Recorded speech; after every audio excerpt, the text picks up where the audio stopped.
All righty, y'all. Peaceful greetings, Islam. I am Brother Hasan Ghaziel Bey here in Morocco at northwest of Mex. I'm here with my magnificent bros. Peace and love. Namaste, Brother Corey Bey. Islam. I am Terrell Tamari Bey. How are you? Islam, y'all. Rocking that Iron Sheik. As we're coming in, man, I've been, you know what I mean? I was checking out one of Grand Sheik Kujo's lives on Instagram just recently. Like, I think I was looking at it just this morning. And just to see, like, man, like, the confirmation of when, you know, we doing the right thing. You know what I'm saying? To just kind of see that message and being consistent in how we are. You know, so I'm just really just enjoying continuing our studies and continuing our endeavors in what we do and providing the people astrology based on being inspired by both Prophet Noble Drew Ali and Caliph Charles Mosley Bey. So with that being said, we are here welcoming you all to the to our 7-day Tropic Medical Astro Weather Report, actually. If I can, actually, let's see. One moment. I want to bring up the calendar, actually, for our 7-day Tropic Medical Astro Weather Report with myself and Brother Corey and Brother Terrell. Let me actually bring this in here. Just kind of want to show you guys real quick what we're going over. All right. Just to show you guys very briefly. I'm bringing it up. And guys, we are actually giving our testimonies. Each of our testimonies will actually provide a full synthesis termed delineation for the 13th to the 19th, January 2022. Alrighty. So now I need to really think about the title. Did I change 2021 to 2022? Just to make sure when copy and pasting the title and changing it up. But I think it says 2022 for the title. So anyhow, as you guys can see here, we have the January calendar from the 13th to the 19th. So how this is going, it is Brother Terrell, myself, and Brother Corey. So 13th is Brother Terrell, 14th is me, 15th is Brother Corey, 16th Brother Corey, 17th is myself, Tuesday, 18th is Brother Terrell and Brother Corey. Will take us out on the solar ingress into Aquarius for the 19th, January 2022. All right, so let's all get started and let's never forget. Let's see how quickly this goes. Again, we're welcoming you all to the 7 Hill Star Astro Calendar, March, Aries 2021 to February, Pisces 2022. So that means we're coming up on the end of it. So there's a new calendar coming out for you guys. And you guys already know you can get your order for it because all we have to do now is just set the new calendar for you all. All righty. Time never was when man was not. And we are quoting Prophet Noble Drew Ali. All right. It's Sheikh Sharif Abdul Ali doing religious corporate activity being Prophet Noble Drew Ali. All right. So we'll come out of that one and bring us back here. All right. So, Brother Corey, Brother Terrell, how are my magnificent bros this degree? All is well. All is well. All is well indeed. You know, wonderful. All is mind, you know, so wonderful, man. Yes. That was it. How about you, sir? How are you? How are you? Did we get the Brother Corey sprinkle? No, we didn't do the brother. We didn't do the brother Corey. We did not get the Brother Corey sprinkle. No. No sprinkles. No sprinkles today. No sprinkles today. All righty. One moment. Get this right and set this up for us so we can start at the 13th. Let's apply that date. And let's actually set it for sunrise for that day. Oh yeah, what time is that? 7:30? Yeah, so that was today. So the sun rose today at 7:30. Right. 7:29. 7:29 with the seconds. Yes. Yeah. Or 7:30 in 2 seconds after. Oh, 30 and 2 seconds. Looky, Astro Cookie, right? Whatever. You know, we probably all do our fucking charts in different localities anyway, and we got to change it to Baltimore. You know how that goes. Yeah, exactly. Because we're definitely in different areas. Go, would you say, Brother Corey? A little bit of virtual insanity going on. What was that guy's name? Jamal. Yeah, Jamiroquai. Yeah.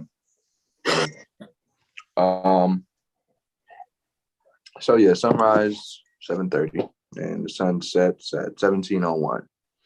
Right. We only have 2 aspects for the day, and one of them already passed. However, the energy will still definitely be considered for sure. And it's the moon squared Jupiter. So moon in Gemini, squared Jupiter in Pisces. Right? Very interesting. Moon's in the 6th house and Jupiter's in the 3rd. Look at that.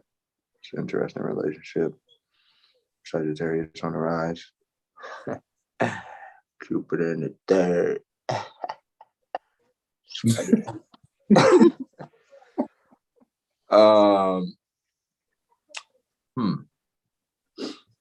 That's funny, bro, because you just said virtual insanity, and then it's like this can be like religious controversy, like with Prophet Noah Ali's literature, religious controversy. That could be, those intellectual battles, so to speak. People being sort of fixed in their intellectual processing or routine, how they're used to looking at something. And there can be some young guru, so to speak, that, helps them, tries to help them get the message of life. But, like I said, they're so fixed in their said belief systems. It can be a emotional dispute. So with that, just be mindful on basically trying to get someone to drink water.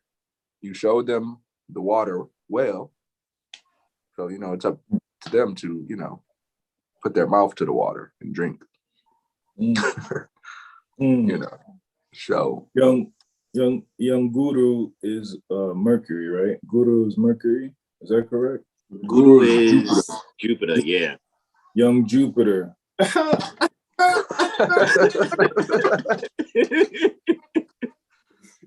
time out.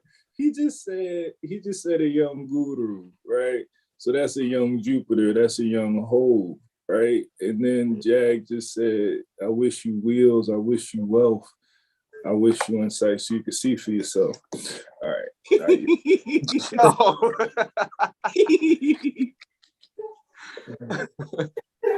Islam, yo, that's very sufficient. So the moon's in the 6th house. So with this energy, really just trust your intuition based on your routines, so to speak. Something needs to change.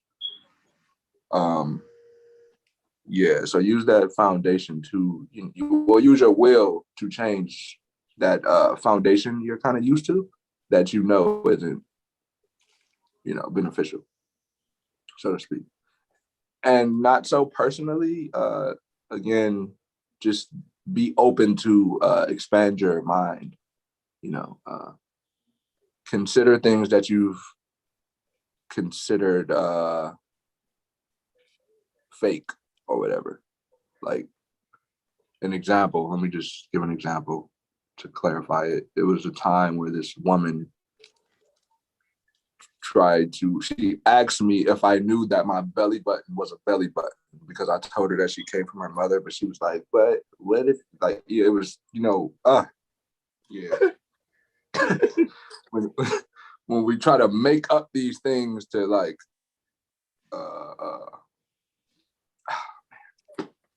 satisfy our belief system, that's conflicting. So just don't get into that, within yourself and externally with someone else. Just watch how you react to instability or people being unstable emotionally. All right, I'm going to move on. I was long-winded there, whatever. The moon is going to try Mercury. So the moon's in Gemini, Mercury's in Aquarius. That's very interesting. I think that's that 11th house, 7th house relationship. I think 10th house, 6th house. It's so funny, yo. I keep getting that 6th house too, though. It keeps happening. It keeps happening. Every single time. So moon in the 10th house in Gemini. What is that? Is it in the Jupiter term? That's the Jupiter term, huh? No. Yes. Let me see. Yeah, Mercury term. So moon's in the Mercury term. Jupiter, Mercury in Aquarius. No, you was right. You was right. The moon's in Jupiter terms. Moon's in Jupiter terms. It look like Mercury. Just right here. The cursor's on it. Where? Yeah. If you look at essential dignities to the left-hand side. Oh, I got you. Oh yeah, I'm looking at the chart like, let me see. Yeah. Indeed. So moon in 10th house, Mercury in Aquarius in the 6th house. Yeah, so this is a trine. However, this is actually great. You should probably go where you want to go. So where your heart is telling you to go, you should probably be there. Because with this Mercury and this moon, there's this communication that needs to be conveyed or something that needs to be reconciled. However, there's definitely something behind the scenes like holding you back from that. That could be a third party or something. A guardian.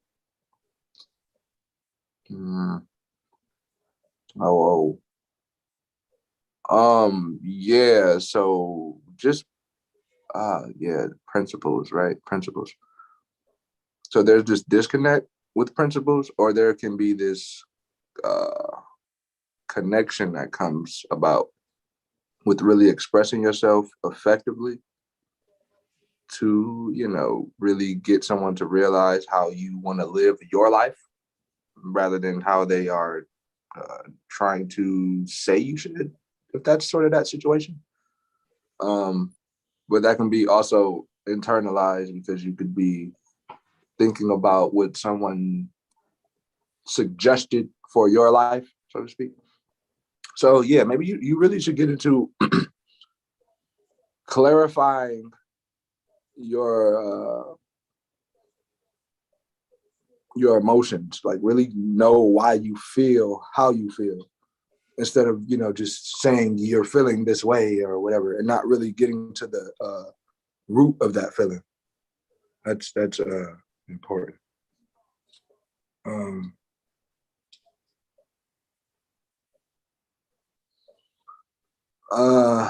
This is interesting because this is a trine, but I kind of feel like I'm being on this is interesting though. Yeah, this is like a lot of shit that's not that has been hidden is basically going to show itself.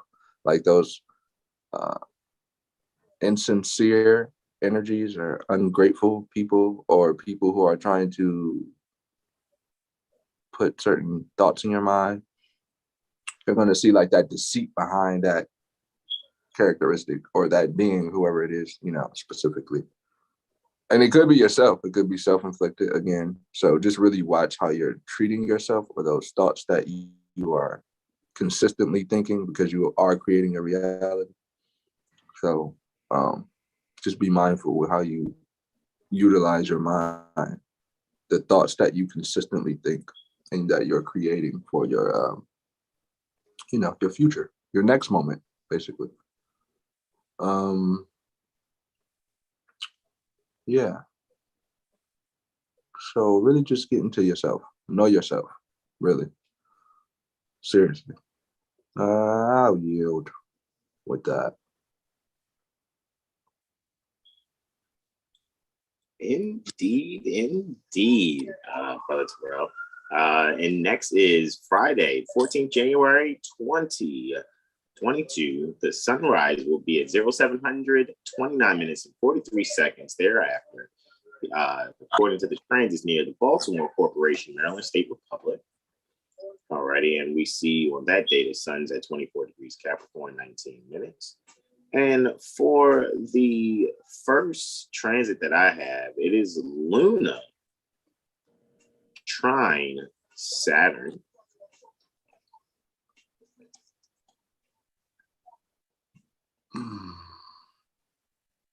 And we have Luna in Gemini in the 8th house in the 6th lunar mansion.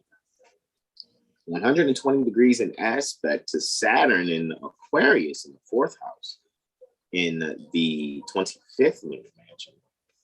So again, oh, pardon me. Did I go past it? I think I did. One moment.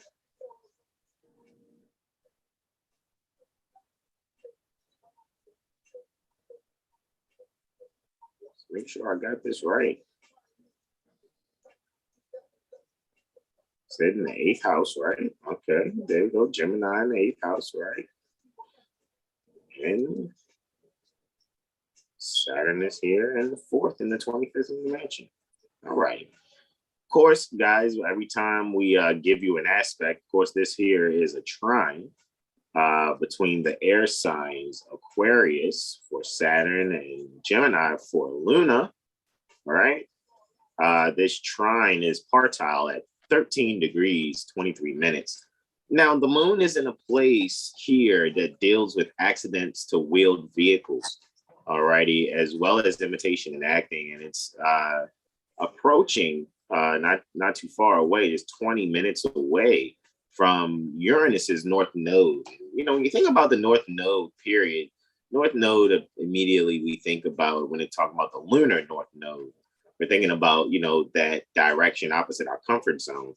We put it in terms of that direction opposite our comfort zone in terms of Uranus, then we're bringing about significant change and gain and a means for there to be a group destiny pertaining to things. However, the accidents to wheeled vehicles degree, so to speak, you know, we're not doom and gloom astrologers. However, considering that the moon is at that degree in Gemini, which deals with traveling, in the 8th house, which does deal with death and rebirth, also deals with inheritances. So people may, you know, try to, you know, do things fraudulently and you know, swoop and squat, try to, you know, create means for people to create accidents or cause accidents. So just be careful when traveling. As people may be using it for a means to get finances in an untoward fashion, because the 6th lunar mansion is good for, you know, actions of war and seeking justice, as well as the 25th lunar mansion being good for sieges and seeking fights or taking revenge on enemies. And, you know, I'm not saying to elect to do those things. However, you know, considering that Luna and Saturn are trying in these mansions in the 8th and 4th house, it would just say that when it comes to endings and or getting things in order for inheritance sake, I would say it would probably be best for people not to travel, you know, this day. It, you know, probably better to just, you know, find a means to entertain yourselves at home, read a book, Maybe if you do have plans for that day, I trust it'll be at like a play or something, so to speak. Even though this transit is taking place at 125 minutes and 44 seconds thereafter, you could say maybe the evening before, which is Thursday, which is today. The moon will be coming to that portion. So guys, you just travel safely while you're out there. Maybe take today to just get your brakes checked. If anybody's out there getting your brakes fixed, you're already on point. Usually a Mars retrograde always kind of calls for brake repair. However, just off the fact that the degree where these planets are, I would just really just kind of bring it to that. And also be very careful of, if you're cleaning around the house or whatever, that'll be great also. And beware of bites from venomous insects or creatures as well, because Saturn is not too far from Dorsum, which is the Theta magnitude star in Capricorn constellation. So with that being said, I would just overall just break that down to there's a harmony in making sure to, prevent anything adverse or any accidents or anything's unfavorable. It would just probably be best to just, stay home and cuddle up with a book, for lack of better terms. Right? So solitude. Yeah, I mean, or even with the family, if not alone, at least alone with the loved ones, because it's a means to, because Saturn and Moon rules Capricorn and Aquarius, Saturn also, but it also rules Capricorn, and the Moon Cancer. So just there's a relationship there that just foreshadows Capricorn and Cancer energies. And if you just look at this chart here, also if I'm not mistaken, the 9th house is on Cancer at 6 degrees 6 minutes, right? So the Moon is in the 8th, ruling over the 9th. So with that, it's going to say that the Moon's conditions here in the 8th house in Gemini within the 6th lunar mansion is really going to bring that energy of influence to the 9th house. So now you can consider when you're looking, let me make sure I'm even looking at this properly. Yeah, it says 6 degrees Cancer. So technically the 9th house is empty. So with that being said, when it comes to foreign travel or us learning things, it probably would be best for us to, take the lesser of two evils and just maybe stay home and learn, maybe travel, subconsciously or psychically, so to speak, so that, one could be able to allow themselves to kind of take advantage of the fascination and denial, fated relationships, and things pertaining to, the health, fascination, denial, fated relationships, health, right? Dealing with courage and, the light of Mercury is not courage. It's what? Oh, goodness. I'm drawing a blank. But I know Nemesis is a lot of Saturn here. It's not courage. It's a lot of victory or commerce. Say that again, like a lot of commerce? Commerce or victory, I think. Victory, yeah. I get that. Well, hold on. What's Jupiter then?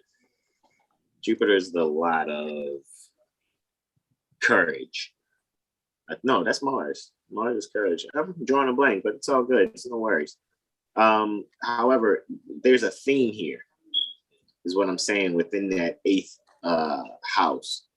So with just looking at that energy as a whole, all within the 8th house, it would just probably be best for us to just, inherit things from, being at home with loved ones and making sure we're just being able to learn what we can learn about ourselves and express that energy in a more contained environment than maybe outside traveling where, so many other people's actions can't be contained in a civil or careful fashion. Does that make sense? Indeed. So, in continuing, as part of necessity is Mercury. Part of victory is but a lot of Jupiter in Islam. Oh, okay. So yeah, necessity. That's what it is for Mercury. Excellent. Thank you, Brother Sean.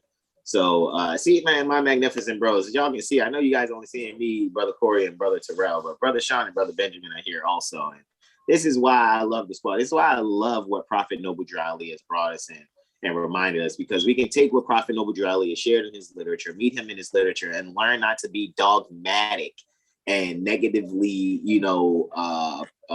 propagating what it is that we see and what we're doing, because I think it's a lot of imagery out there and a lot of negative publicity about, those that meet Prophet Noble Drew Ali in their literature, you know what I'm saying, or those that call us, Moorish Americans, which is what Prophet Noble Drew Ali calls us. You see what I'm saying? That's Prophet Noble Drew Ali's nationality. Ours is the same.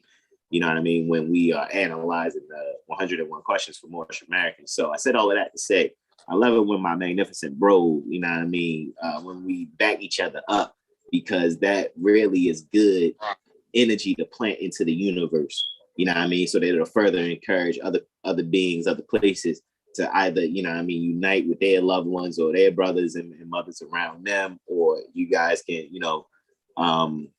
do what you can do and assist the Seven Hill Star on what we do. So again, thanks, bros. I appreciate y'all. Moving this chart forward to 0600, 41 minutes and 5 seconds thereafter. You guys see I didn't really change the aspect over here because in a short time of just analyzing this next aspect, this is where Mercury is stationed retrograde. And actually it's at 0600, 41 and 19. So let me put 19 seconds there instead of 5 seconds. And let's change that time, and you will see that this Mercury here in Aquarius at 10 degrees, Aquarius 20 minutes, will now have the retrograde symbol behind it once I hit this apply time here for 6:41:19 that day, for the 14th, as we're still here on the 14th January 2022 at 0600, 41 minutes and 19 seconds thereafter. We're witnessing Mercury here at in Aquarius at 10 degrees 20 minutes at station retrograde. What appears to us here on Earth, it looks like Mercury will be standing still at this moment. However, this is beneath the horizon from near the Baltimore Corporation, and those that are in the southern hemisphere, so to speak, wouldn't really be able to see Mercury either, because it's within 17 degrees of the sun, so it's under beams of the sun, so it really wouldn't be seen. However, where this is taking place, the station retrograde is 30 minutes, just 30 minutes from being a partile square to Uranus that's retrograde, that's also reaching station direct, if I'm not mistaken. 4 days later on the 18th, Uranus is station direct. You guys check the ephemeris if you like. Maybe I'll bring that up in a few, just to show you guys the ephemeris, to show you how that actually works. Let's see.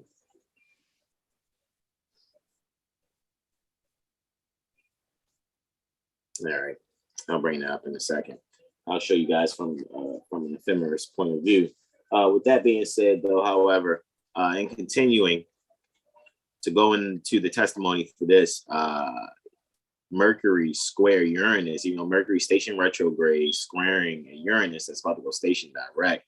This is a very, as you hear people say, auspicious. And what I would say when they speak of auspicious is just like, when they're dealing with like birds flying or something involving with birds and omens, and just to put it in a real quick brief explanation. So to see this occur, although during a time where it's happening in the first and fourth house. So when it comes to self and home, we are really coming to a standstill within ourselves, where we're communicating and serving within ourselves the things that we've gained for ourselves. However, we're really in need of fortifying those things and being able to overcome the obstacles in really gaining the values that we needed to gain from actually not necessarily rebelling, but not going with the status quo, all righty, in order to bring home and secure things that are good for ourselves, where we can quote unquote work for ourselves and or employ others along with us, or work together in a group and build and invest and obtain offices necessary for us to be able to care for our loved ones. So I really find that even at the degree that Mercury is at, where this is taking place, 10 degrees Aquarius is the principle of things.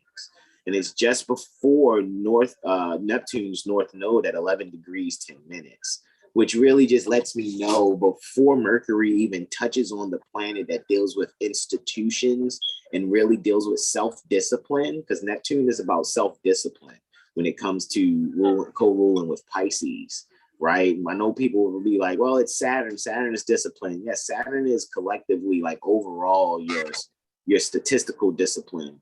However, when it comes to the self-discipline, before you actually bring yourself to the forefront to share yourself, going from Pisces to Aries or from 12th house to first house type energies, Mercury is, before even touching that, it's like, hey, let's go over this principle of things. I'm going station retrograde, apparently, from those viewing me from Earth.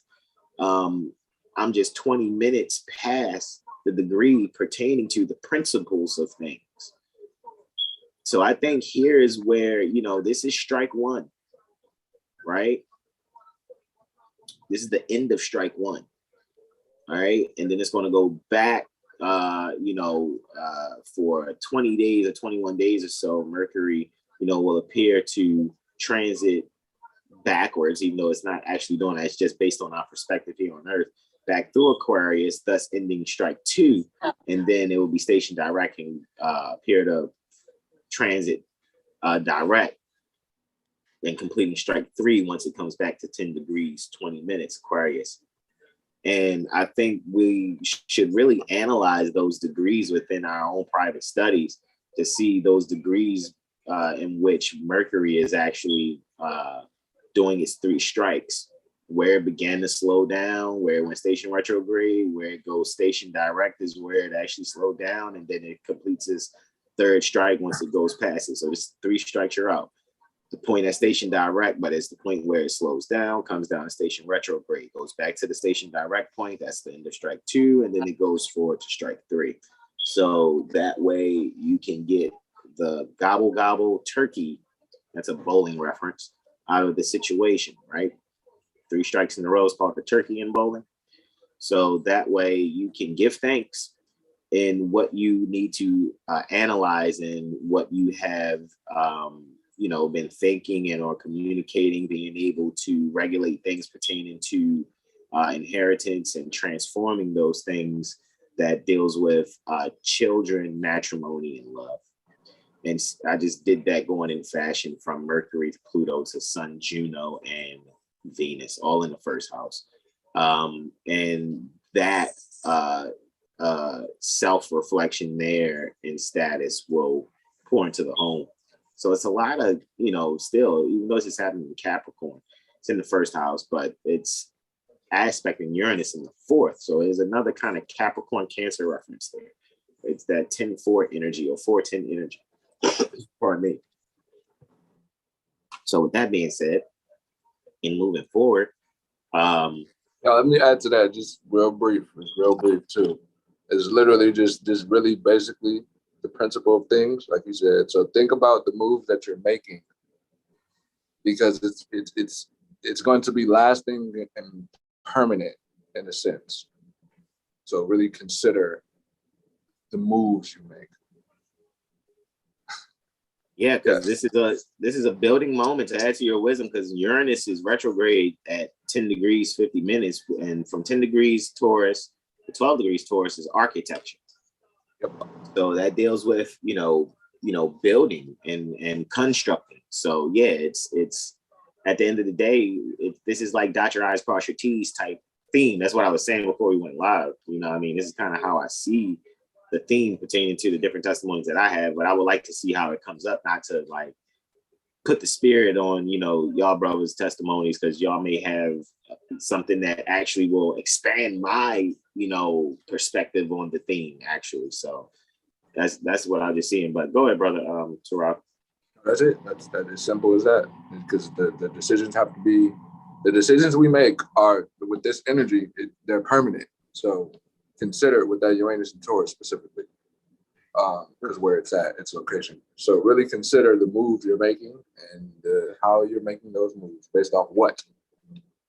Where's the reason behind it? Is it practical, or is it emotional instability, or you know, whatever the situation is.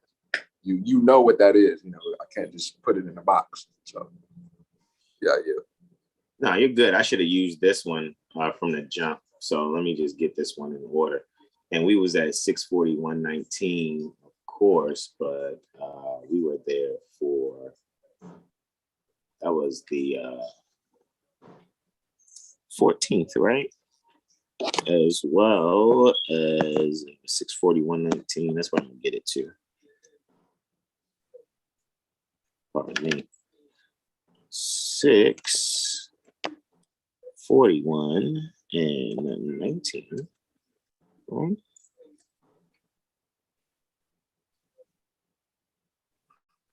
right, let me apply the time and date. And that's where we were just now, and just speaking on the station. And I wanted to really find when the station happened. So it took me about, all about maybe like a minute and a half to really find it, because I knew I wasn't going to get an actual partile celestial longitude, because this is at 1050 and this is at 1020. However, the calendar that we have shows that that's the transit for which I am to give testimony for. And so I really just think that that's really major, because at the end of the day, before this actually goes direct, the effects of this, a lot of people have been feeling since about maybe the 25th of December, when the Mercury retrograde shadow, that was it right there. So to go back to the 25th of December, actually to see where Mercury was at that degree, that's where we would actually look to see, okay, this is the range of degrees that really is to be analyzed, not only collectively, but see how that affects us with our own individual charts and areas in our life. Because this is happening in the first and fourth house collectively. It may be happening in other houses in inter aspect with your own natal chart. So I want that to be considered, is what I'm actually saying. So this is good that I have this here. So yeah, I'm going to save that. And let me find, you guys know I like to kind of like change up the charts. So let's see what we got here.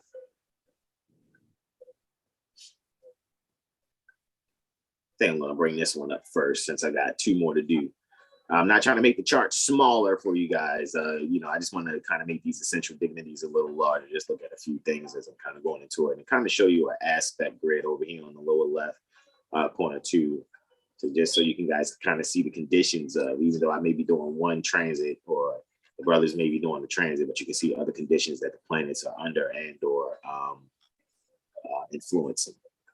So in moving forward, actually, let me bring up this interactive chart adjust, and let's go to the next transit, Luna square Neptune. So Luna is in a quartile aspect. Let me go previous though, if I'm not mistaken. We should be on the 14th, yep, at 16, 50, and 13. All righty, so actually we have Luna in Gemini in the 12th house. So Luna's here at 20 degrees Gemini, 57 minutes in the 12th house, in the 25th lunar mansion. All righty, actually we're overcoming a challenge here, overcoming this obstacle with Neptune in Pisces in the 9th house, alrighty, in the 28th lunar mansion. So just going into this just briefly, this would just be a good way to make sure that we are fortifying the way that we've structured ourselves, our business ventures or merchant ventures, and making sure we're moving forward in making good trade decisions. We are thinking about a kibbutz or your family garden, if not a community garden. It'd be great for planting, healing, and matrimony. Also, as far as where Neptune's placement is. However, I would wait to plant for when the moon's actually in Cancer. You really want to plant things when the moon is in feminine signs, water or earth, right? However, this particular mansion, 28th lunar mansion, will be good for trade, planting, healing, and matrimony. Righty. With Luna, however, though, Luna's in the 7th lunar mansion. Let me think about that. I think I said 25th earlier. It's in the 7th lunar mansion, actually, and it's good for agricultural pursuits, washing and purifying the body. It's also good for outreach, reconciliation, and renewal also. So a lot of people are going to be, probably doing their, apologizings from past things. A lot of people didn't recognize what that Mercury shadow was actually doing, right? Are we all still here? Right? We're all still here, right? All right, good. All right, so with knowing about how the 7th lunar mansion is and the 28th lunar mansion, it also shows that where the moon is at about 21 degrees, Gemini 11 minutes, about 14 minutes away, is Bellatrix, right? It has the nature of Mars and Neptune, said to confer military honors that end in disaster. And if it's conjoined the sun or moon, it deals with blindness. So, people, if you're going to, apologize, or you're going to atone, or you're going to reconcile, you got to make sure it's sincere, because this is not a good time to forge and or swindle your communications, because you may not foresee the negative outcome, and or you may be doing what you're doing to deceive someone. So it would be really great to use this energy to cleanse and reconcile and plant something beneficial for the future. All right. So that's what it is there for that energy for Luna square Neptune right here. Again, Luna in Gemini, in the 12th house in the 7th lunar mansion, 90 degrees or quartile in aspect to Neptune at 20 degrees Pisces, 57 minutes in the 9th house in the 28th lunar mansion. And lastly, for me, my last testimony for the 14th, I have Luna and Mars in a reflection aspect that is 180 degrees. Ooh, this is interesting. This aspect is so interesting. Like, oh my God. I mean, very, very, very interesting, to the point where I'm going to take it to, let's see, where did we go? Yo, please be careful. This chart. I'll do this chart here. So it's interesting because it's the last aspect the moon makes before going void, of course, for 13 hours and 49 minutes. And which, interestingly, this is dealing with the 7th. Am I making this up? Yeah, the 7th and the 21st lunar mansions where Luna and Mars are. All righty. So in paying attention to this, again, the 7th lunar mansion is good for agricultural pursuits and washing and purifying the body. Is great also for outreach and reconciliation and renewal, even though sometimes, the opposite, may be there. That's why I say don't use it for opposite purposes. The 21st lunar mansion is good for building, planting, and making big purchases or investments. So that's interesting because the moon goes void right after this aspect. And talking about, making big purchases or investments, right? I just think it's very interesting. Pardon me, let me keep the iron sheet going on in the background. So with that being said, and just looking at that, let's just really get to where the Luna is at, 23 degrees Gemini. 23 degrees Gemini is faith. It's a degree pertaining to faith, and it's a military degree. All righty. And it's also affecting the spine. 23 degrees Sagittarius, where Mars is dealing with faith. However, a fixed star, Rosselhog, the brightest star in the constellation Ophiuchus. Some people call it the 13th sign in astrology, whatever. Rosselhog, that particular star, which has the nature of Saturn and Venus or Jupiter and Mercury sextile Mars, it deals with perverted and depraved tastes and misfortunes through women. All right. So when you're looking at, usually we look at the moon as controlling the people, controlling the womb, dealing with women, and the active, driven energies or natures dealing with Mars. They are in this reflectionary aspect, what some people contemporarily call an opposition. And, it's dealing with the moon's at a faith in a military degree that's also affecting the spine. However, Mars is also at a faith degree. It's just 10 minutes away, separating from Rosselhog, dealing with perverted and depraved taste and misfortunes through women. So even when Brother Terrell said be very careful with this aspect, because what is actually occurring here is even with the Mercury retrograde in the first house squaring Uranus in the fourth from the last two testimonies ago, anything dealing with mother waking up that's maybe a larger theme to this, but the waking up will be based in actual accountability, because there may have what will probably come actively to the mind, to the forefront from the subconscious mind, maybe put in the face of the perverted and depraved taste and misfortunes that are executed through women, i.e., court cases, mainly how the dark priesthood uses the mothers to be able to continue to have, I guess, lotus flowers grow out of the mud, if you want to look at it like that. However, how do we take the perverted and depraved taste and misfortunes through women and actually reverse that polarity and that energy, so that what actually happens is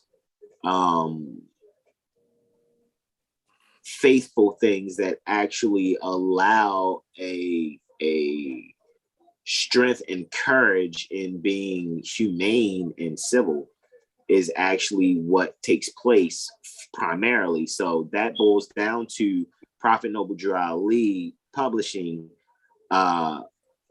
Learn to Love Instead of Hate. And this would be the Learn to Love Instead of Hate aspect. Luna, 180 degrees from Mars. Luna's in Gemini in the 10th house in the 7th lunar mansion, while Mars is in Sagittarius in the 4th house in the 21st lunar mansion. And it would be good to make sure those are, we are building, planting, and making big purchases or investments within ourselves to make sure that we do not continue perverted and depraved tastes or misfortunes through our mothers. Was I careful enough there, Brother Terrell? Man. With the sense consciousness, with the mental bondage to sense consciousness background there? Yeah, I guess that's plain enough. Yeah. Deceit and conflict. Sheesh. Yeah. Watch out for that. Who's that? Okay, because you said the mother's waking up. So who's trying to stop the mothers from waking up? Is it your own fucking people? Well, it's mothers. Yeah. Exactly. Right? So if you're a mother waking up, then your mother is stopping you or is looking to stop you from having your own thought process. That's tough. Yeah. So look out for those type of things. And it may not just be, your actual mother. But Instead of hate yourself. Yeah. Yeah, it's definitely, because also look how the accidental debility of Mars in the 4th and accidental debility of Moon in the 10th. And it's a night chart. It's a night chart, so Mars is doing the worst. See, yeah, there you go. There we go. There, yeah. So now you're talking sect. You know what I mean? And Mars is the malefic in the nocturnal sect. Mm-hmm. Yeah. It's tough. That's so tough, yo. This aspect tough. So it will only be right for people to actually do the right. It's like if you're not developing your character to be a suitable member in society, you know, to be a beneficial member in society. It's like like I said, it almost reminds me of when people are like, what happened to the Mayans? This aspect right here, that's what happened to the Mayans. You know, because it's like, you know, there's a rapture happening. It's going to have to be a separation, you know. So it's almost like Percy Jackson and the Olympians, the lightning thief. The gods can't be around their children. You know what I'm saying? Especially if, you know, the mothers aren't God-minded, or they're not gods themselves, so to speak. In other words, the separation occurs from the fact that the subconscious mind is actually making sure it's correcting its status while also actively making sure that it's governing its world affairs at home properly. So it's almost like that proverbial Saturn checking you before you can pass on. Oh, you didn't get this right? Okay, you got to go back and repeat this first. However, the repeat will bring about a separation from those that were in the lives of these people there to assist them, but they missed the assistance. They walked right past that man because they were too busy looking for Jesus. Tough life. Type energy. Am I still being careful, or am I really walking?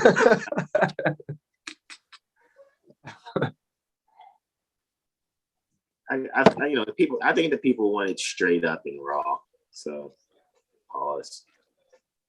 Isn't that what they say? They say pause. Anyway, I passeth the miceth to Brother Corieth. That was my last testimony for the 14th January 2022. Islam, Brother Corey. Islam, people. We are moving right along into January 15th, Saturn Day. All right. It looks to be that sunrise is at 7:29 and 20 seconds on this day.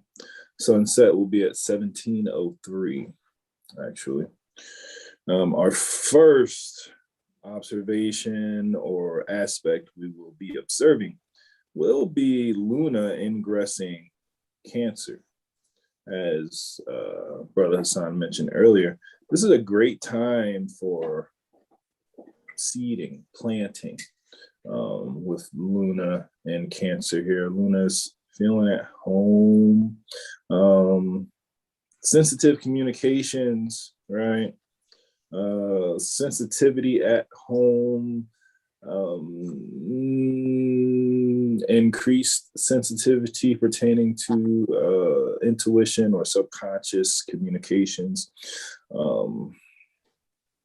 and sensitive communication between mother and the nation. So just kind of reiterating really, or, you know, adding on to what Brother Hasan and Brother Terrell just said, that interaction between mother and mother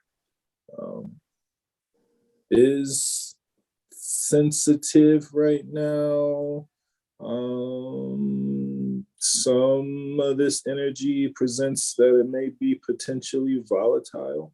However, it is a good time for planting seeds. So in all your communications, maybe you take that sensitivity and recognize that it's a good time to communicate your emotions, or your something you may be passionate about, and it'll be well received by others. However, don't be attached, just plant the seed and keep it moving. Indeed. Attachment is when we kind of shoot ourselves in the foot there. Oh, right? Man, Chiron, come on. Like, just take that arrow, just point it right at your big toe.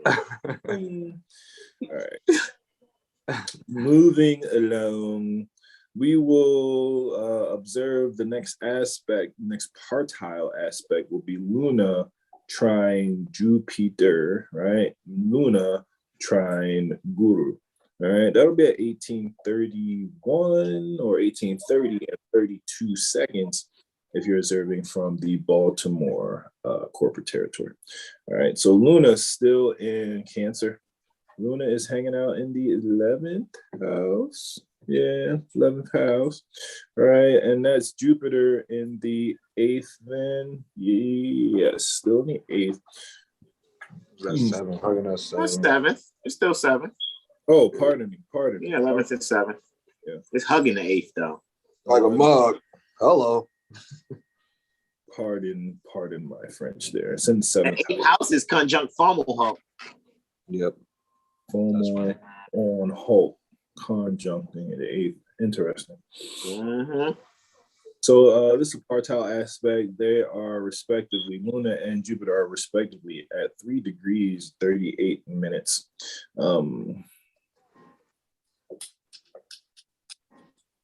So Luna, right? Luna in the 11th here, Mother may be Mother may actually be opening up her home, right?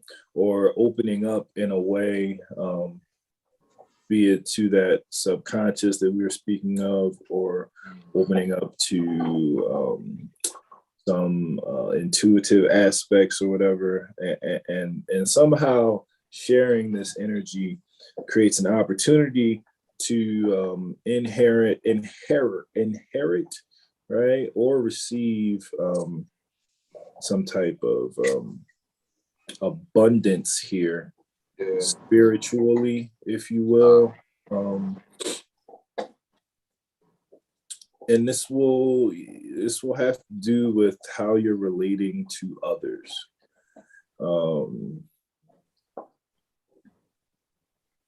So yeah, in these relationships that we are open to sharing these emotions or these intuitive or kind of subconscious aspects of our being, it's a good energy here to do so, in order to, not that you would do it just to receive this abundance. However, the energy is prime to receive some abundance pertaining to these relationships. Or maybe these relationships are, if you will, have a spiritual base from the foundation. Like, maybe it's your collective, what's the word I'm looking for here? Kind of congregation, or band of astrology brethren. You know what I'm saying? Yeah. So yeah, that's a vibration.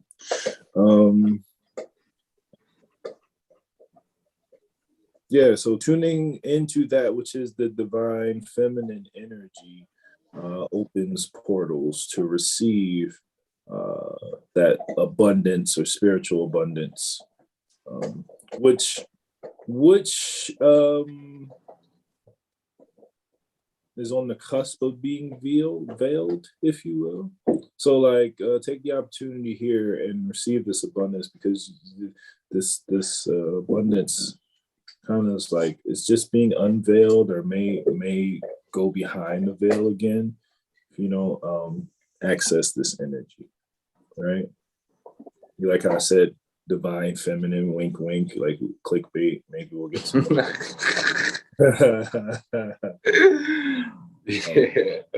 Yeah, hilarious. Moving on to the Sun's Day, January. That's a clear aspect. It's like you can see yourself clearly with that aspect. I yield. And that completed Moorish American Week, celebrating Prophet Noble Jali's solar return from the 8th January 2022 to the 15th January 2022.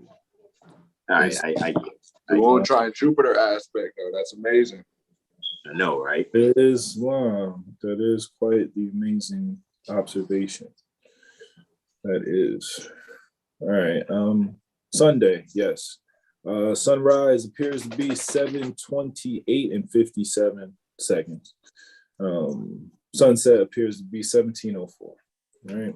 The first aspect that we're observing here will be Luna sextile a retrograde Uranus, if I'm observing this correctly. Right. Yes, indeed. All right. So Luna is still in Cancer, and she is over in the 5th house. Interesting. 10 degrees Cancer, 49 minutes, right? And this retrograding Uranus is in the 2nd, 10 degrees Taurus, 49 minutes. Did I say 59 earlier? 49 minutes, all right, in the 2nd. Now, what are we seeing here? What are we looking at? So that Uranus and Taurus.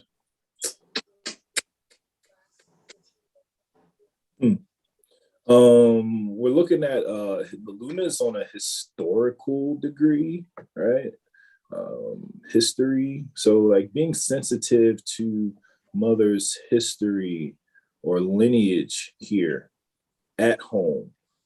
Manifest the opportunity to possess sudden, however long-lasting changes in one's value due to a shift in perspective. So likely receiving or becoming aware now or increasing your sensitivity to, if you will, some news pertaining to the history here at Northwest Amexum, which now changes or alters one's perspective. So yeah, that divine feminine energy is manifesting, right? Opening portals or creating opportunities here for a long-lasting change in perspective, all right, for one to possess a shift in their perspective, shifting values. However, that historical degree with Luna and Cancer communicates to me that it will have something to do with the history here on the land. I mean, the mother principle could be of the history of the nation as a whole. It could also be, you know, the history of mother and herself and the extent of the trauma here. Yeah. So it's divine and national movement, right? So the divine and national aspects will manifest in order to and create opportunity for change. All right. Yeah, anything anyone wants to add? No, that's fine. Islam. All righty, moving on. At 9:50, we will have the sun with Pluto. How about that? We were just talking about change. What was the campaign? Change. Wasn't that was our man's campaign? Oh, change. So we're campaigning for change astrologically here, right? So the sun is with Pluto at 9:50. The sun is in Capricorn in the 11th house. So look at that, shining light on the structure, right? Excuse me, it's a conjunction. So that's the sun and Pluto here in the 11th house, 26 degrees Capricorn, 27 minutes. So we're shining light on that which is essential, and we're shedding light on that which shining light on that which essentially needs to be shed. right? So where does the transformation need to happen? Well, you can see it clearly here. All right. And if you can't see it, somebody might tell you about it. It's clear. It's clear what needs to transform. Yo. It's being shared one way or another. You're going to know. So it's time to let go of that which no longer serves you for your own well-being as well as the collective well-being. Yeah. Oh, look at that. And I didn't even really kind of peep how that's Venus retrograde still hanging out with that energy too in the 12th house. It's like, yeah, we're transforming the structure, and what you value is clearly going to be, analyzed as well. Put light onto that as well. With a 12th house Saturn and Aquarius ruling all of that. all of that. All of that. You gotta prove your God works. Oh my God. Yo. Venus and Mercury are retro. Man. Oh shit, yo. See, this is see, for me, it's like if you really didn't think your shit stink, you'll smell it this time. Man. Oh man, that's so fucking tough. You said that's so tough. The funny thing is, it'd be like, we're not really talking about us. It's like, damn. Like, if you don't see this coming and prepare for it, then it's going to be tough on you, man. Yeah. Give them a specific. What do you mean specifically, Brother Corey? What is that one thing? What is one of those? What is one of those tendencies? Man. So I mean, I don't know, man. This is the AstroWeather report, so it's just like I always use the analogy like we're giving the forecast, right? So if it's going to be raining or snowing, to wear, to accordingly, put on your rain boots or pack an umbrella or whatever. If it's going to be snowing, pull out a down coat, but. Yeah, it's basically seeing how it fits to what's being communicated. Does it resonate or not? You know what I mean? That's the totality of it, because it's not fixed to that specifically. However, you will see it in some sort. For sure. Yes, and that's also the beauty of it too. That's why the joke. Our meteor-proof vest, you know what I'm saying? Yo, you killed it when you said you got to make sure you got to prove your God works. It's like, yo. Yeah, because it's so funny too. This remind me, like, remember I texted Brother Terrell when you had texted me, and I'm walking to the store real quick. Yeah. Even though I got back in time to open the Zoom, and I was just like, as I'm walking back, brother approaches me, he's like, it's Moor.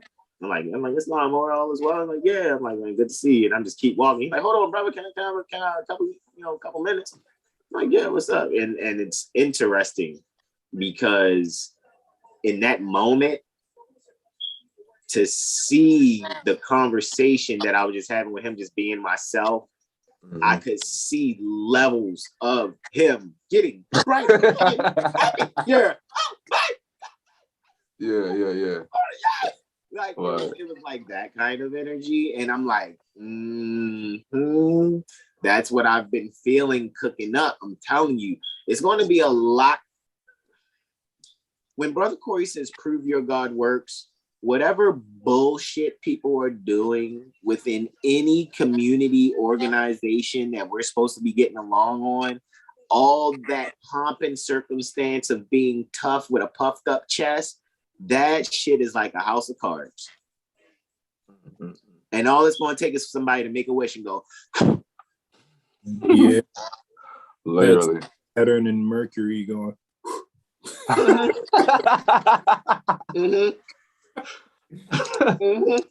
Literally. That's hilarious, man.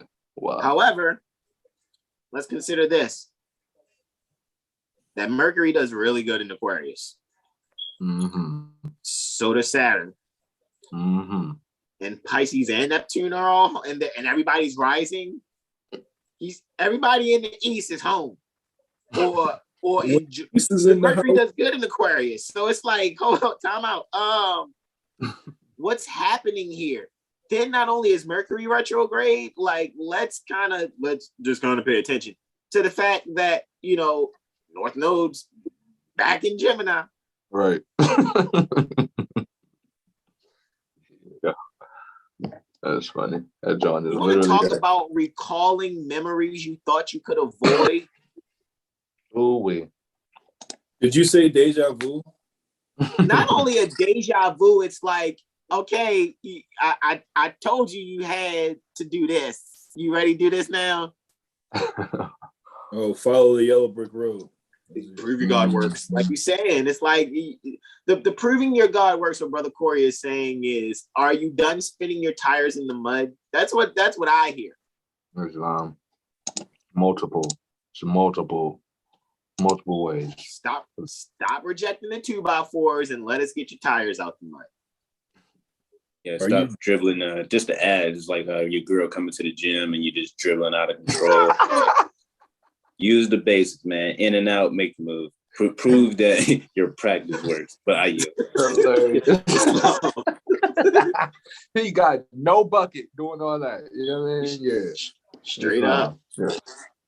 Straight up. All right, I yield. Go ahead. Do your thing, Brother Corey.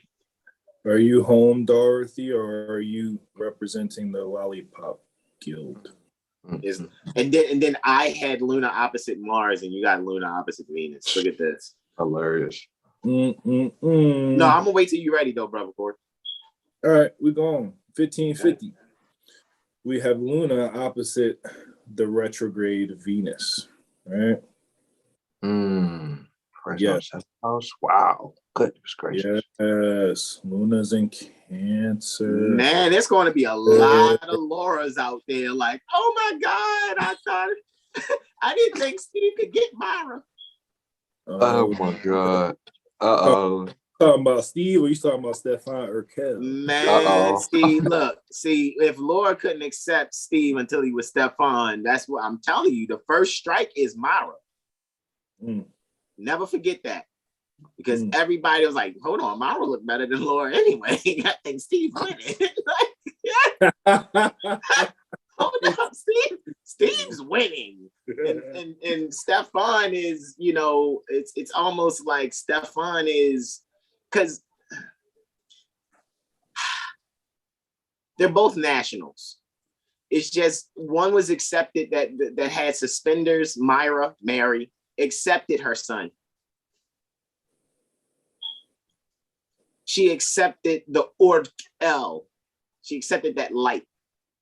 That's ill. You said Mary and Myra, but I was still thinking the same thing, but Myra was just my son. So accepting the son. Exactly. See, yeah. And so you see how Myra accepts Stephen, but it takes a law, Ra,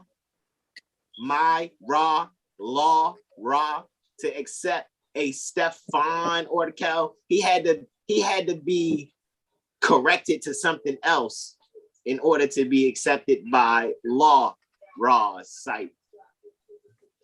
Where Ra accepted Stephen, which is crown. Stephen is Greek for crown. That was the first disciple to get stoned in the Biblios Heliotet. Stephen. But you know, that's metaphysics. You know what I mean? On a higher level. Go ahead. What do you got to say, bro? It's interesting, the conflicting maternal energies to, you know, draw something out of the sun, you know, draw this specific energy out of the sun, or even the different energies that now cause you to see a different reflections of the sun. Anyway, delineation testimony, right? Mother's feeling herself and reflecting and assessing her values and evaluating what relationships are essential, and essentially deading lesser frequency relations.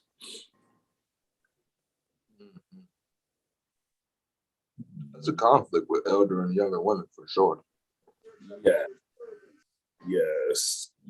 It's a conflict with mother, the relationship of mother with mother, the relationship of maybe mother, how she expresses herself externally versus how she sees herself internally. There's a conflict, man. There's a conflict with the inner and outer aspect of the feminine principle. It's conflict that cannot be told in words. So, It's hard, man. Divine feminine, y'all go ahead and work on yourselves.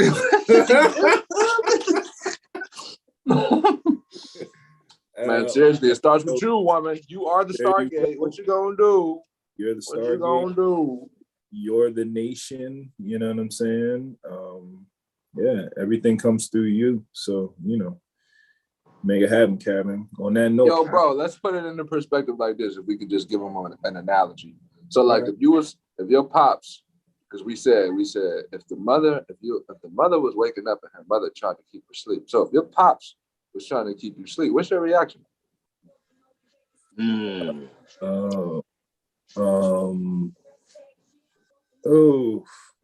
Why you? Yo. Look. I tried to keep it. I said deading lesser frequency relations, but in reality here, we talking about killing off the lower self. Like, so, I mean, yeah, man, it's a suicide, but it's not that of it's not that of the complete one. It's like deadening an aspect of that, an aspect of the feminine aspect that just doesn't. It's not serving her or the nation anymore. So she's gonna kill it.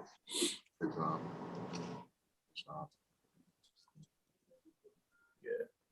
So go ahead if you got to play your Lauren, kill it softly. However you got to do it, but it got to go. On that note, I shall yield. It's long. We're on to Moon Day. I'm looking for the next sunrise. Got that Iron Sheik playlist on YouTube playing in the background. Still playing comfortably. Y'all can still hear that, but it's not too loud. Yeah, that's cool. All right. So shout out again to Canaan Land Moors, Grand Sheik Cujo Aguel. Y'all check out that Taurus webisode. We'll be hitting Taurus in a couple of sun motions. You guys can you'll be seeing that circulate. So to continue, sunrise for Moon Day, 17th January 2022. We have sunrise at 0728 minutes 30 seconds thereafter. All right, and some people will recognize this day as Martin Luther King Day, which is very interesting because Martin Luther the King was saying in his speech that he's been to the mountaintop and he's seen the promised land. So that's the back of the one note, the Federal Reserve note. Some people call a $1 bill. And that mountaintop is knowing that the obverse to us, however, reverse to our Albion sons and daughters, is the Kunta, the pyramid on the left side of the one note. However, it's a dual seal. That's why that portion says the Greek seal of under it. And on the reverse to us, however, obverse to our Albion sons and daughters, on the back of that one note is the Aquila, or the eagle, the phoenix, actually, alrighty, with War and Peace in its talons. However, its head is turned towards the olive branch, which deals with peace. and that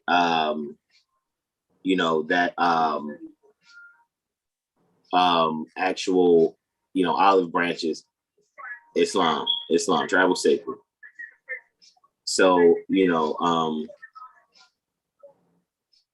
where was I going with that? Pardon me, I took a call. Where was I going with that, y'all?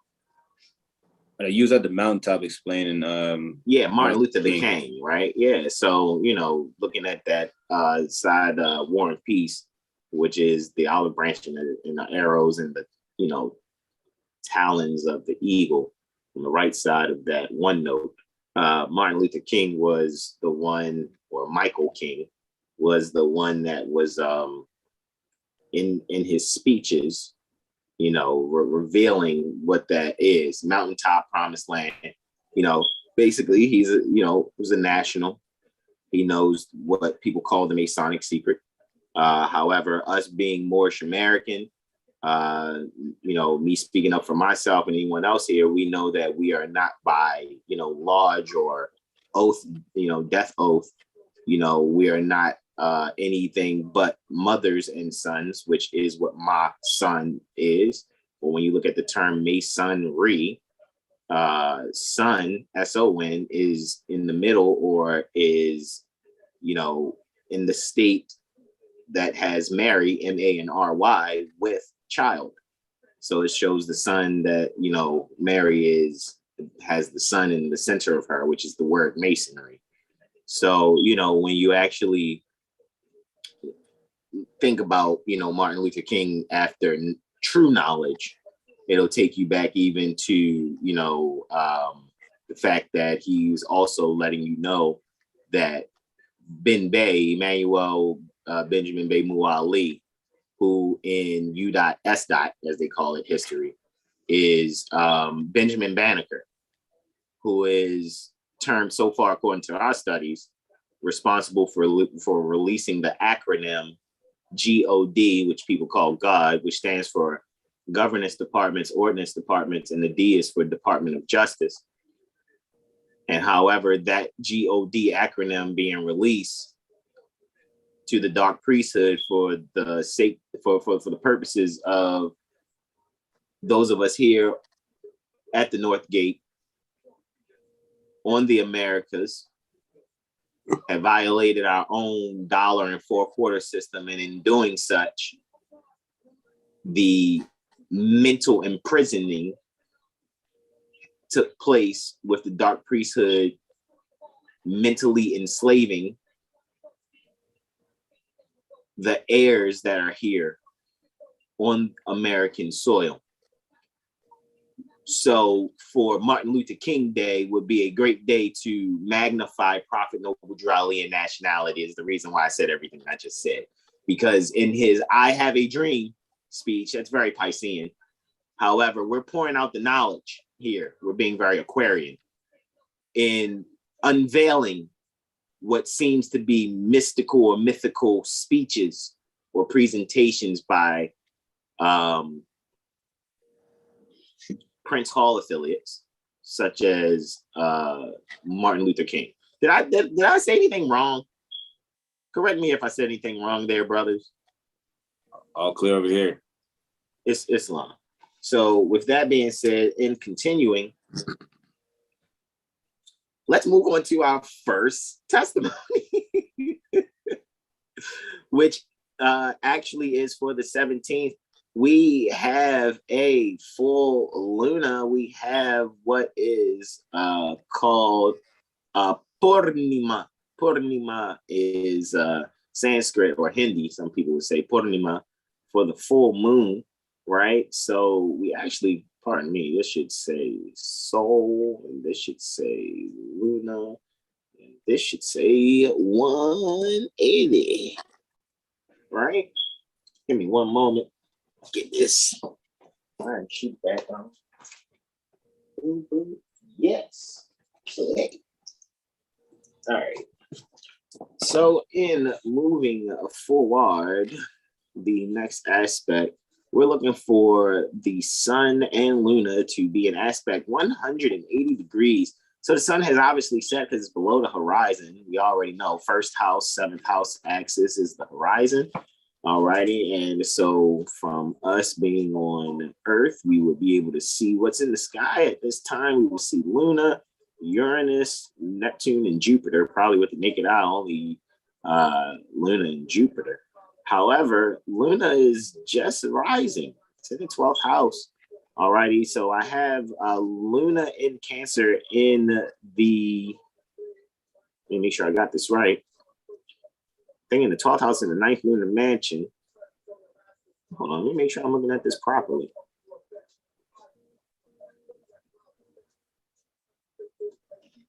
Two seconds, y'all. I think I skipped ahead.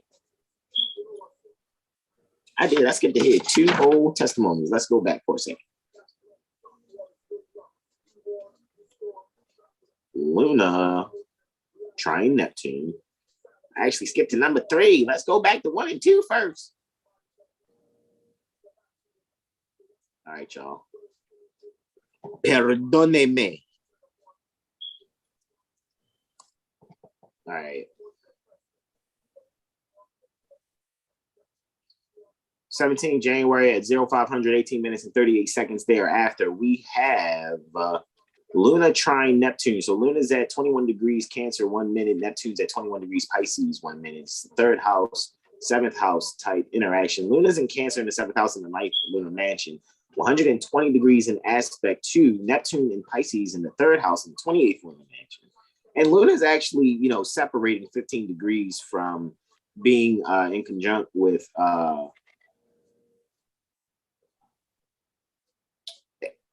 20 degrees, 46 minutes, where back in the 20th January, 1946, Mars and Saturn were conjunct. So do you guys a favor, instead of me doing it, you guys go and check, all righty, those that are here with us live and those that check this later on after we send the email out to everyone to check it out. See what happened on the 20th January, 1946. See what events happened in the news on that day, all righty, and see how that energy just kind of foreshadows where the moon is or where it's separating from within this aspect being trine to Neptune, which is within the 28th lunar mansion. It's just showing a harmony where we will be able to not only fortify our gates, so in other words, our boundaries. This would be a really great way to, you know, set boundaries so that you'll be able to effectively trade, plant, heal, and bring about a matrimonial favor. All right. So with that being said, this is occurring in the 7th and the 3rd house. It would be great to make sure we are disciplining the way we communicate to others. And especially bringing, especially when we're communicating not only at home, however, also with mothers. Ultimately, Neptune being a higher vibration of Venus would still just kind of just, for the most part, I'm just really seeing. I remember a brother had asked me, you know, how are the mothers going to get it? When are they going to, you know, wake up? How can we help them to wake up? And I'm thinking these are those transits that a lot of those brothers are looking to happen, because I think this is where, you know, where a lot of women will get together and be like, oh yeah, we don't need no men around us. We don't need this. We don't do that. That is a house of cards, where I think what's going to be seen is the importance of sincere unity via sincere accountability. And so this is one of those transits where the older mothers need to be really speaking to the younger mothers. However, the younger mothers need to listen. Challenge. Well, it's trying, so listening should, you know, be instituted easily. All right. Girl, they always be talking about what the mother's got, what the son's got to do.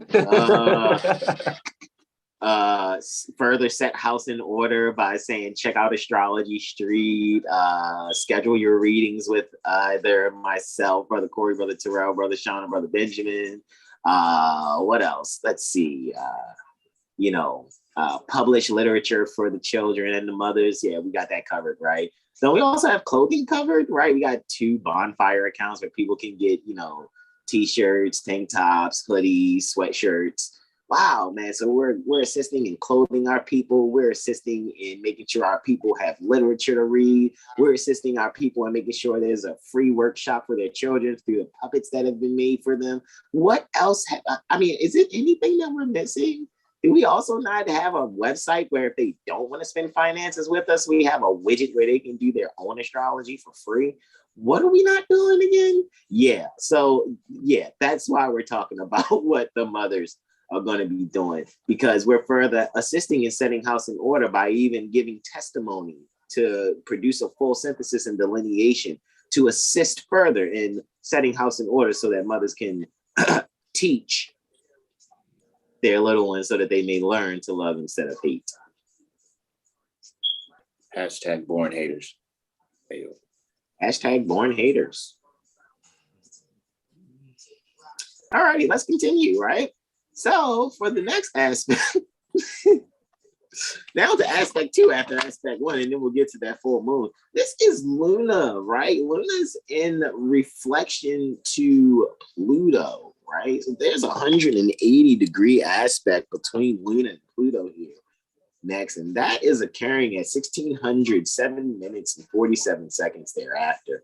And we have Luna in Cancer in the 1st house, alrighty, in the 10th lunar mansion, in a reflection aspect, 180 degrees, alrighty, to Pluto in Capricorn in the 7th house, alrighty, in the 24th lunar mansion. There's a lot of relating in it. How many 7th house aspects have we seen in a row?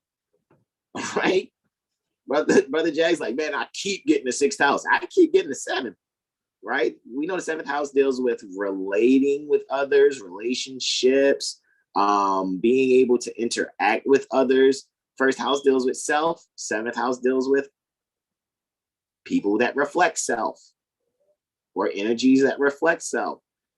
When we're really looking at Luna in Cancer, it's home. Luna's home, so it's secure. It's secure in itself while also being in a mansion where it's good for matrimony and partnerships and building. So really, when it comes to the waters at home, they are well settled. That is an alkaline energy there that is in reflection to the transformational energies, also the excretory energies. In other words, getting rid of what has been digested. All righty. In relating to others, in order for us to bring about a good balance in our sight, to be able to dispatch things in our favor, in order for us to be able to put things in that'll work for us, and we won't have to do so much work. We can just put some things, into motion that will perpetuate in a way where it'll bring about a favor and transforming those things that we, maybe had some creative ideas about. All righty. Maybe we had some things on our heart that we weren't able to express, and now we can, because all our emotions are intact, and we'll be able to express and reflect that which will transform how we relate to others and how they relate to us. All righty. Therefore, freeing ourselves from captured relationships. What some people call, I'll say here plainly, with the conditions and the mindsets that, that need to transform. And like, again, the mothers have been utilized to support the dark priesthood. All relationships are a prison until that dark priesthood thinking has been exorcised and baptized out of the mothers. So whatever mothers have already gone through that, or people that already have been brought up and conditioned or socially engineered to be civil and to be national, those particular mothers are the ones that are winning. If that hasn't happened, then these transits that we're speaking on are really those that are necessary to help run the world better for those Beyonce fans, right? Who run the world, right? Okay, so anyway, you can't run it spinning tires in mud though. So let's spin on the axis of things, all right, and center ourselves and be able to reflect how we can transform ourselves in how we relate to others, especially after being in council with the king. That Sun conjunct Pluto is very powerful. When Pluto's in council with the king, that means anything Scorpion is being decided by the sun. Because that's a Kazemi. All righty. So let's move on, and moving forward, let's just make sure we are definitely saying what we need to say. However, that which frees us in relationships and do not any longer trap us into situationships. Can we say that? Did I hit that on the nose? Bada bing, right? Alrighty. Moving forward, we have Purnima, which is a full moon, right? And we have that at 1848 minutes and 15 seconds, all right? So we have it in, we have Luna, and this is Luna goes void of course here for 4 hours and 15 minutes. So after this, you're not going to make any major purchases, right, for 4 hours and 15 minutes. So we have the sun in Capricorn in the 6th house in the 24th lunar mansion, right, at 27 degrees Capricorn, 51 minutes, which is, 27 degrees Capricorn is hair. 28 degrees is Mars's exaltation, right? Interestingly, this Mercury retrograde, Mercury rules over the nervous system, and hair is an extension of the nervous system, right? So sun is at a degree that it's almost, it's past being conjunct, the degree pertaining to hair. However, it's getting closer, just 9 minutes away from where Mars is exalted. Interestingly, Mars is, roughly a semi-sextile away from that point. Actually 33 degrees, 37 degrees actually, 44 minutes away from his exaltation point. Mars is actually, so that I find that very interesting. However, the sun, right, is shining its light over into the 12th house of Luna rising, all right, at 27 degrees Cancer, 51 minutes. 27 degrees, pardon me. Oh, no, that is correct. 27 degrees Cancer is farming, all right? I said the farming degree.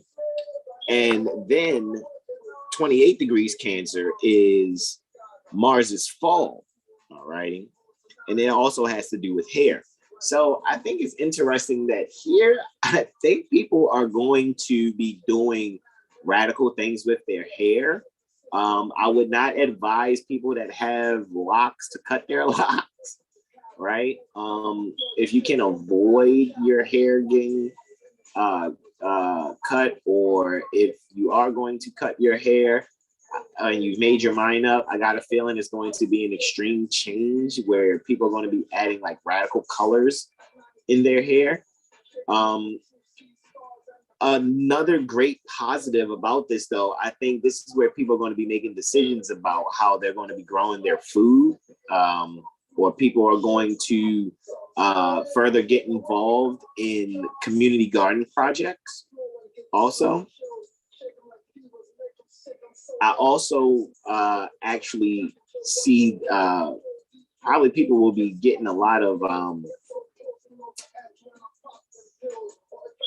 beauty appointments taken care of. So like hair salons, nail salons, I think on this day, interestingly, even though it's a Monday, most of those places would be closed, like nail salons, unless you find something open on a Monday. Because most of our Manchurian, mothers and sons or brothers and sisters usually use moon days as their sacred day instead of Sunday. However, in continuing, on this day, we can, I would have a dinner. This is family dinner day. All right, from farm to table. Family dinner day. Take care of one another. If you're going to do a spa day, you're going to do nails and hair, do it for one another. It will really be very rich. If you're someone who is a beautician or a barber, the elders that are in your family, just hook them up for no reason. If you are not a beautician or a barber and you want to do something for someone that's an elder, this will be a perfect cosmetology day, so to speak, for the elders. You know, if you want to have fun with this, by the moon being in the 12th house, which also deals with photography, maybe you guys can have some type of send me my check challenge where if your elders are with it, allow them to dye their gray and give them hairstyles that are youthful looking, and see how, like, what your grandfather looks like in a boosie fade with the beard trimmed and faded too. See what your grandmom would look like with, like, you know, the Carrie Hilson bob with the ombre two-tone blonde and brunette. I'm so serious. I am not kidding. You can have fun with this full moon and just take pictures, right? Have dinner, right? Have a spa day and restaurant day at home. You guys will enjoy it. I almost guarantee you'll have a boatload of fun, especially with Saturn ruling over what's happening in the 6th and 7th house. So you'll have a ball doing this. All righty. All right. And lastly, after that 4-hour and 15-minute void, of course, Luna enters Leo, right? At 0 degrees Leo, which is the homicide degree. We're not doom and gloom astrologers, so we're not saying look forward to a homicide taking place. However, let's avoid conflict. However, homicide metaphysically, we can kill things that are dealing with our lower self. Leo deals with, you know, acting, bringing things to the forefront, recreation in children, which obviously children comes through sex. That's how we recreate, right? Or what we call recreation, right? Not saying, you know, sex is recreational. However, at the end of the day, this will be a means of self-reflection where we'll be able, pardon me, let me bring this Leo up. Leo, I'm just kind of still talking, man. I didn't even bring up the aspect. Alrighty, so boom, it's happening in the 10th house. Alrighty, so we have Luna and Leo in the 10th house in the 10th lunar mansion. Alrighty, so ultimately the 10th lunar mansion is good for matrimony, partnerships, and building. So here we can kill a lot of the things that would, you know, be antithetical to matrimony, partnerships, and building. Alrighty, and correct that status, that relationship status, so to speak, thereby, you know, going within our inner child and being able to bring about those things that are fruitful when pertaining to matrimony, partnerships, and building. And with that, I yield the floor and I passeth the miceth to my beloved brother in whom I'm well pleased, Brother Terrell Tamari Bey. All right. Islam. Oh wow. Okay. We got the 18th of January, 2022, 1422 actually. The moon is in Leo, as we have been informed. What we got? The sunrise. Sunrise is at 0700, 28 minutes, right? Yes, and sunset is at 1706. Again, we only have 2 aspects, right? It's cool, whatever. First aspect, we have the moon in Leo. It will oppose Mercury in Aquarius, right? that Mercury is definitely retrograde. Right? Okay, so Moon's in the second, Mercury's in the eighth. Territory. Your territory and other people's territory.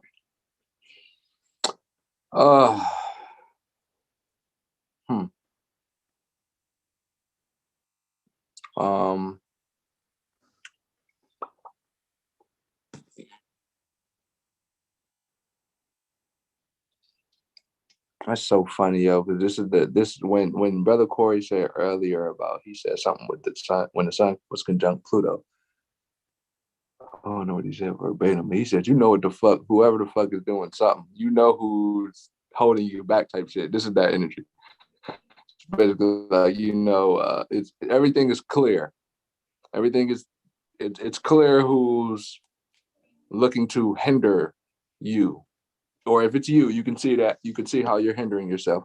However, within who you're conducting business with or who you're quote unquote close to, you can see where that hindrance is being displayed. And to add to what Brother Hasan just said, there's this matrimonial or this divine love that's in the air, this divinity that's taking place. However, you know, there's someone, Brother Benjamin said, fucking hashtag born haters. So who's hating on this divinity and why? Probably because they don't have it. Of course, they probably don't have this, you know, beautiful thing that you do. So yeah, they're misery loves company. Right? So really pay attention to that, right? You know, really consider who you're engaging with, who you're exchanging energy with.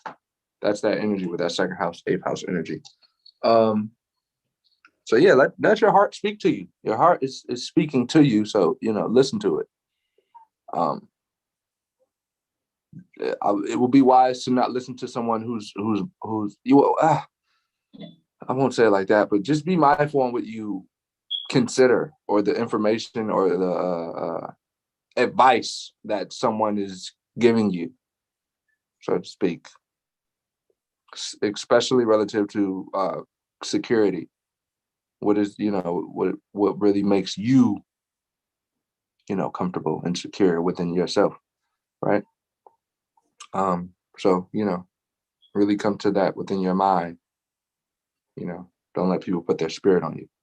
All right, moving on. The moon is going to square Uranus. Back to that energy. Brother Corey had that too, right? No, he had the sextile. Yeah. Moon sextile Uranus. Yeah, so moon square Uranus here. Moon's in Leo. Uranus is in Taurus. Yeah, that's that Taurus energy is so potent, yo. It's like that Taurus, Uranus and Taurus, is really just being mindful on how you're moving, because these moves that you're making, they're going to last. They're permanent in a sense. They're permanent just because where Uranus is at in this interaction with the moon. So the moon is in Leo in the 12th house, and we got Uranus in the 9th. So yeah, it's like and Uranus is direct to add to your wisdom on this day. Station direct. It went station direct on this day. Was this the 18th? Islam. Yeah, so that's even more considered of that. It's planted in the ground. What are you creating? Like, what are you, if you're not creating something physically, as in like digging wells, some sort of architecture, building houses, building something for the children, what is it that you're building inside yourself that's really detrimental and that needs to be removed, so to speak? And or how are you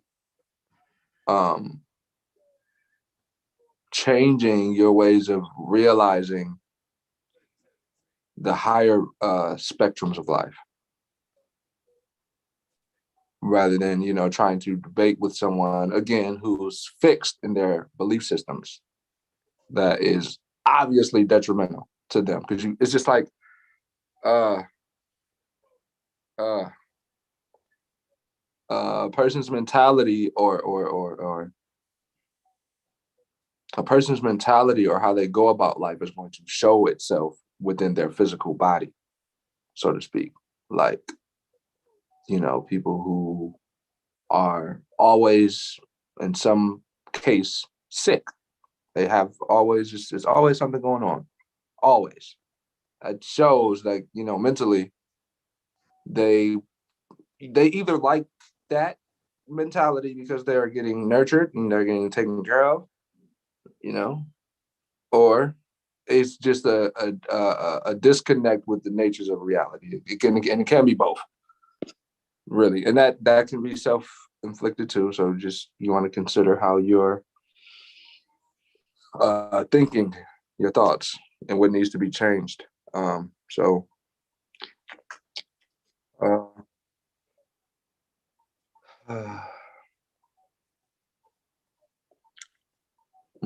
Yeah, just watch out what's hindering you. If it's internal, deal with it. If it's external, you should probably get rid of it. Seriously, just flat out.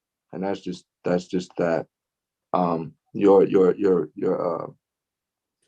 Your state of mind, your mindset, or how you're looking at things, or your estate, which is your mind, it's important. So take care of that.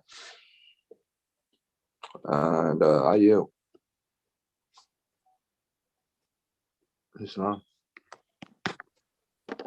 Much gratitude, bro. We're on to Wednesday, Raphael, Mercury Day, yes. January 19th, 2022, as it's called by some. The moon is in Leo, as we are already aware. Sunrise appears to be 7:27 and 31 seconds. Sunset appears to be 17:07. And the first aspect, well, the only aspect really here, it's just an aspect and an ingress. So the aspect is the moon or Luna opposing Saturn. That's going down at 2:18. So that's before sunrise. Luna's in Leo in the 9th. Is that right? Where is Luna? There we go. Luna, 13 degrees Leo, 59 minutes in the 9th. That is opposite Saturn at 13 degrees Aquarius, 59 minutes in the 3rd house. Yes, indeed. 3 and 9 opposing. All right, so these are actually all right, well, let's just go Luna or home opposing or reflecting that which is essential.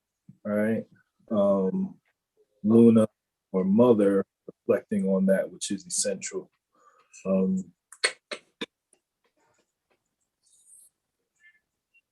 Luna,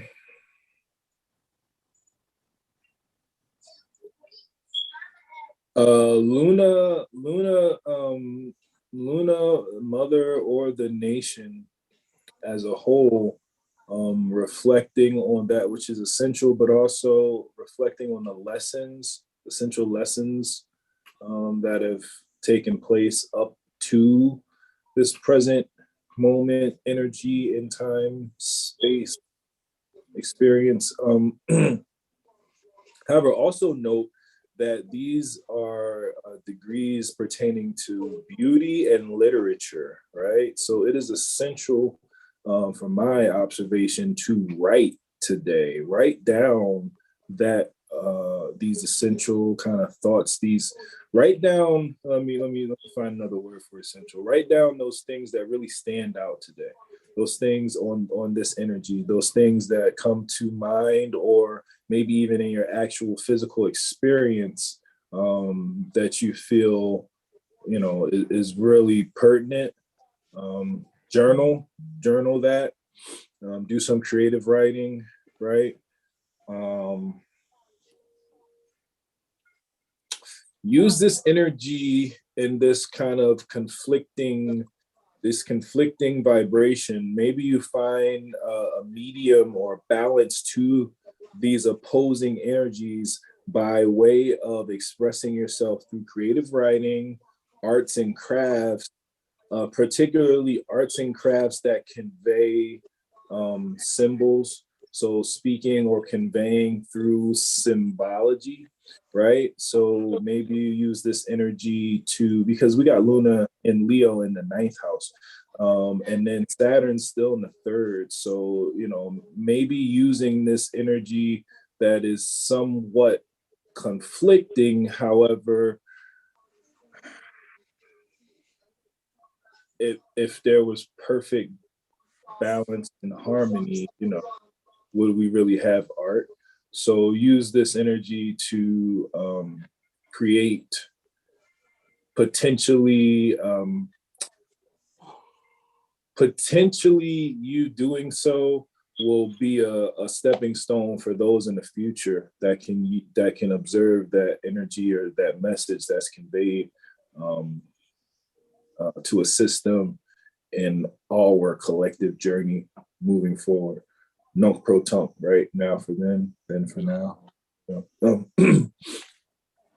So, yes. And then we'll move on into this ingress, and that's going to be our sun. Yes. Justice enters the streams of thought, right? The fire connects with the air here. So the flames or the light expands these streams of thought, especially in the 5th house as the sun ingresses Aquarius. Yeah, that's an accidental dignity there. Yep. Accidentally dignifying, you know, this energy. Creatively cultivating your own lane, creatively carving your own lane.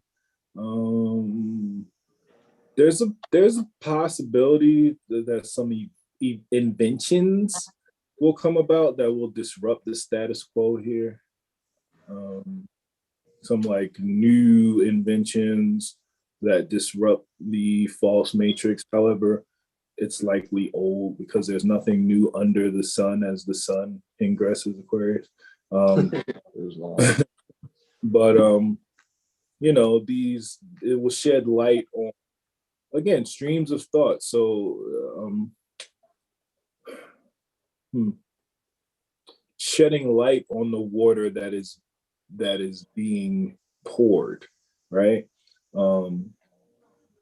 And as we shed light on these streams, we're also, you know, dismissing any of the shadows, you know what I'm saying? Seeing the stream, seeing the thought, seeing this fully for what it is. So observing streams of thought from multiple angles, because these streams are now illumined. They're illumined, and it's prime time for manifestation here. So, you know, all is mind. Be mindful of your thoughts. There is a high potential for manifesting said thoughts. So this is like the manifestation to a lot of this seeding energy that we've been speaking about throughout the theme of this delineation of this report in a whole. So yes, as the sun ingresses Aquarius, it is manifestation time. To that which was seeded, a lot of which was seeded, and dare I say this energy begins somewhat of a balance begins, not totally like in the mix, but begins somewhat of a balance to a lot of that conflicting feminine energy. Anything anybody else wants to add to that, Bruce? Oh, that's perfect. I shall yield and I close out, bro. Islam. Islam. Send this to the people that you love. Do it now. Let me add you back in, bro.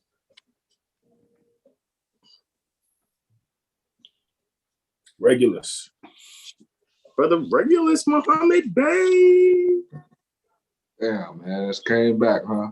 Came. Found his way back. Well, I'll say, guys, thank you for joining us for our 7 Hill Star 7-day Tropic Medical Astro Weather Report, where we're dealing with March Aries 2021 to February Pisces 2022, which is the calendar that we provide on 7hillstar.com. And we also provide a full year personal calendar, a personal full year calendar, also with transit reports that you guys can get your hands on also. So just to be very brief and a quick share,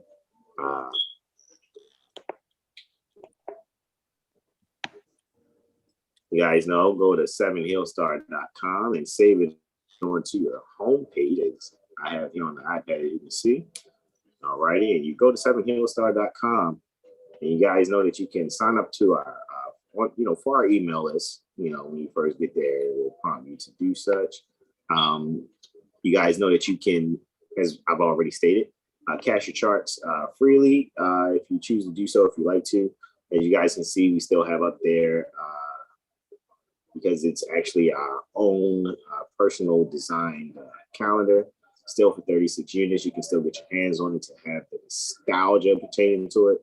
So we'll probably even keep that up, but I'm going to put up a new calendar probably within the next 7 days for you guys to get for March Aries 2022 to February Pisces 2023. Ooh, ooh, ooh. So yeah. My shit, right? And I'm just gonna say, y'all better get them before they start selling like Llewellyn's, right? And then the thought jumped in my mind that we shall converse later upon. Mm-hmm. Dare I say it because we're live? Mm-hmm. NFT the calendar, bro. Yeah, I know, right? Because nobody's doing how we're doing what we're doing, man. We done took the emojis and made our own style of the emojis to go along with our theme here pertaining to astrology. And so it's so much more that we're going to create also. But yeah, man, that's what we're going to discuss that. I'm with that.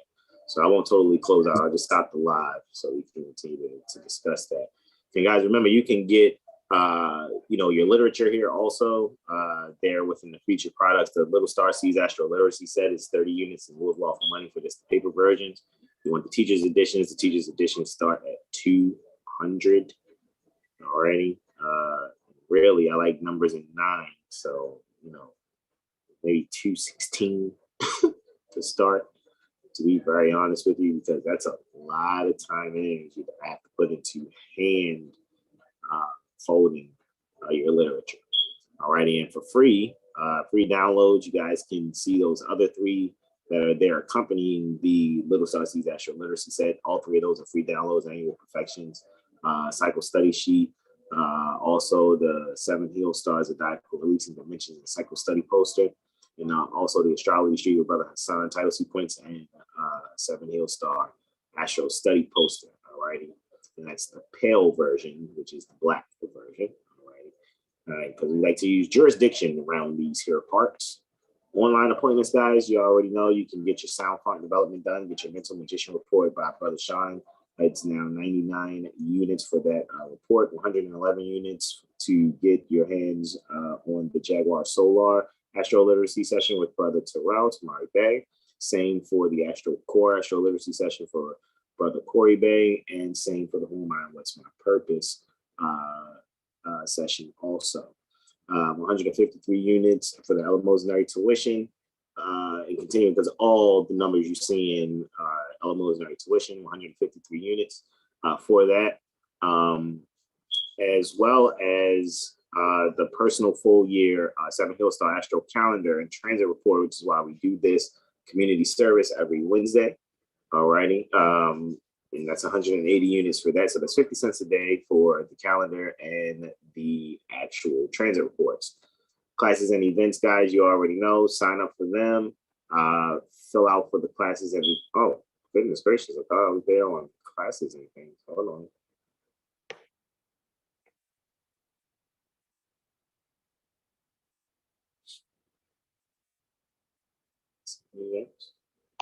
All right, so we have our classes here, guys. You can just click on them, sign up for the classes. Once I get the email and get your email, again, you guys can see, because it should be in there too.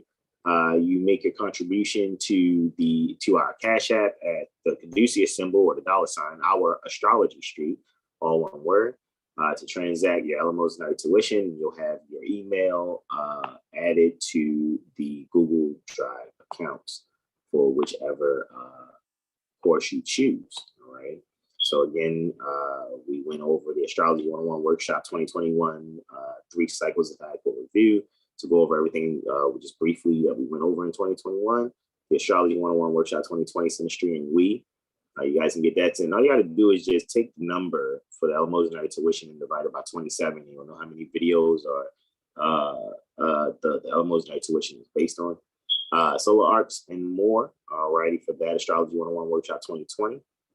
Also, the Astrology 101 Workshop 2020 Google Drive archive is really the first one we want you to get your hands on, because that has everything you need in there to get you set and comfortable to be able to get your hands on the Astrology 101 Workshop 2020 Amplified version, the Astrology 101 Workshop 2021 Horary Astrology.